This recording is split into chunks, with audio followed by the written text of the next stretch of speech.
Let's over to the Big Ten championship game being played in Indianapolis. Penn State is playing against Oregon.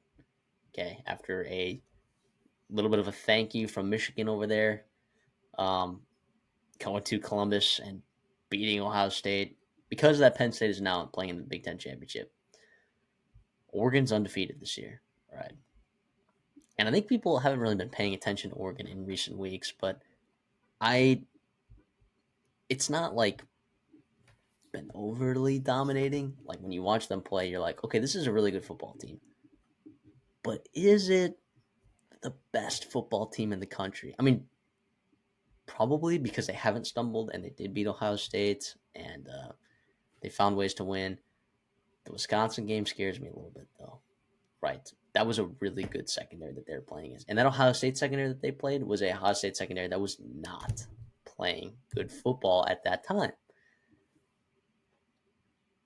Penn State, despite getting absolutely shredded by Max Brosmer, whenever Max Brosmer wanted to, but who hasn't Max Brosmer shredded at this point, right? I'll pick Oregon here, right, to win and cover, but I don't feel good about it at all. I think Penn State could definitely be in this football game. I think it'll come down to, is Dylan Gabriel going to make good decisions? Is he going to have another one of those stinkers, right? He's good for one or two every single year. He had a stinker against Wisconsin. They found a way to win. I think you can't have a stinker against Penn State, all right? I think Penn State's going to try to run the football. I don't know how good they're going to be running the football, if they're going to be able to, but this is a low-scoring football game, and Penn State holds Oregon to, say, under 24 points, I think Penn State's got a real chance to win this football game. I think they're physical enough to match up with them, although Oregon is a very physical team on their own. They've had a good defense. They've played well. Their quarterback play has been awesome. They've had good receivers. So I'll take Oregon to win and cover because that's what they do. And I don't believe in the eye test, right, with Penn State. I don't believe in it, right? Like, I don't see Penn State as some elite football team. But I do think that in this season specifically, there are a lot of teams that can compete with a lot of other teams, and you just never know. It's also a lot further journey for Oregon, traveling a couple more than one time zone over there to Indianapolis. Uh, Not that Penn State's right next to Indianapolis, because it's not, but uh, I, I just think it'll be tough for Oregon, but I think they'll do it. But I don't feel good about it at all. No, I don't either. And you look at Oregon, and obviously like efficiency ratings symmetrically, they're obviously very very high. No surprise there, being 12-0 and looking good doing it. It has been interesting because you look at their statistic profile, and it's like, well, they're not elite against the run, and they don't have elite turnover margin, and they kind of penalize a lot and whatever. But to me, the big stat, and I love to bring this up in Penn State in their big games, and this hurts them, is third and fourth down. They are not very good at, right? We look at the Ohio State game this year. Look at Michigan, Ohio State last year, right? Penn State was 3 for 11 on their own third down. They were 1 for 2 on fourth down. They struggled in the red zone.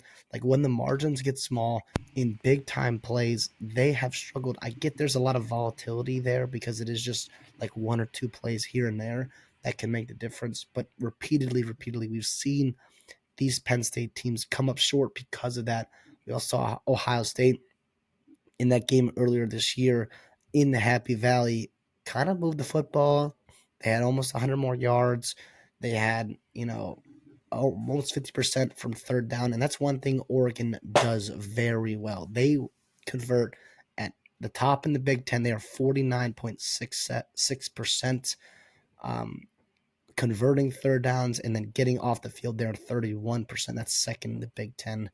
Those are stats. That's where you really want to be if you're Oregon, especially in this game going, not on the road, but you said it. It's going to be interesting crossing those timelines. We'll see what happens moving forward if the Big Ten decides to switch from, Indianapolis. I don't think they'll ever go out west, but I do wonder if Minneapolis would be a nice spot for that, kind of meet in the middle there for these teams. But yeah, I mean, it's going to be really interesting. I do worry about Oregon because I think this is an interesting year because we don't see. I don't think that Oregon's elite, by the way. I really don't. I was impressed with how they played against Washington. Yes, impressed with how they played against Michigan and Illinois. Blah blah blah. I get that, but I do think like something has to be said about like them just kind of being the de facto number one because the SEC beat up on each other because Ohio State, struggling in big spots this year so far. I don't know. I mean, they were a penalty and a Will Howard goof from losing to Ohio State, and like, how quickly does that change our perception of Oregon if those things happen? Like, I thought Ohio How State, about a Mad Maddox legacy drive? or yeah, or Boise State beating them, and maybe people calling for them to be missing the playoffs because they have a G5 loss, even though I think Or just Wisconsin not giving up 10 points in the fourth quarter? that too. So it is. They are not perfect at all. I'm with you here. I'm going to take Oregon minus 3.5.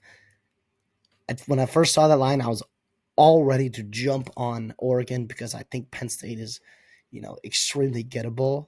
But I also want to sit back and be like, well, maybe Oregon isn't this elite team, and maybe that number is at that spot for a good reason, not because Penn State is being overrated, but because Oregon and Vegas knows that maybe they're going to come back down to earth, and this will be closer than we think. But I think Oregon is an elite team, but they're not like a tier above everyone else, right? Because normally when you have an undefeated Big Ten team headed into a Big Ten championship game, you're looking at that team in a separate tier that is so far ahead of that tier two in the Big Ten. But I don't really think that there's like that normal tier two, which you would normally include, like your tier one in these last couple of years has been Ohio State and Michigan, right? And then your tier two has been really just Penn State, kind of in their own, right? If you think about it. And then there's like that tier three, which kind of includes pretty much Iowa, everyone else. Iowa, uh, Iowa and what have you, right? certain The years Jeff Brom year, I Wisconsin, guess, yeah, Purdue. certain years Wisconsin, Purdue in the Jeff Brom years, Maryland sometimes, right?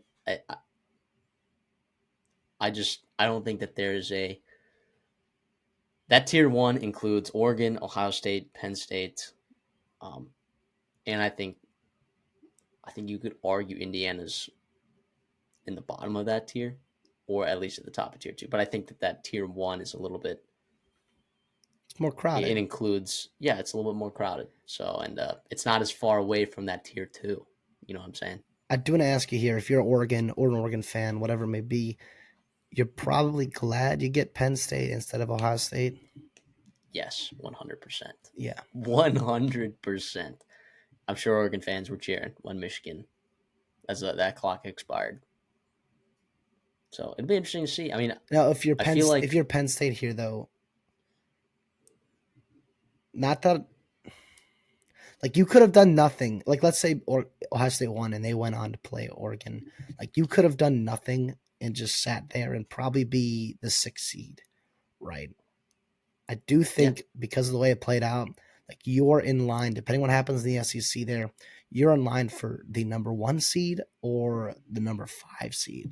And I think those are two very, very advantageous spots to be in, right?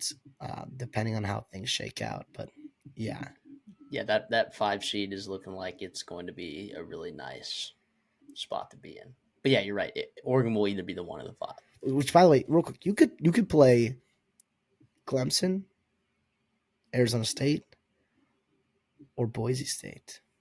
It'll be really interesting to see how it shakes down and where the playoff spots are at heading in, Or SMU. I don't know. or if SMU loses. Yeah, yeah, because you might put Clemson ahead of SMU.